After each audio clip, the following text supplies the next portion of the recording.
How to remove a person from your business Facebook Manager.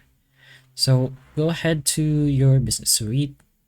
You could directly go to your ads manager if you'd like, but in your business suite, you can go ahead to all tools, go to ads manager, and then here you'll be able to find the business settings much easier.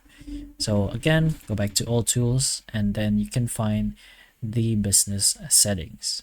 So just go ahead and enter your business settings, go ahead to users and go to people.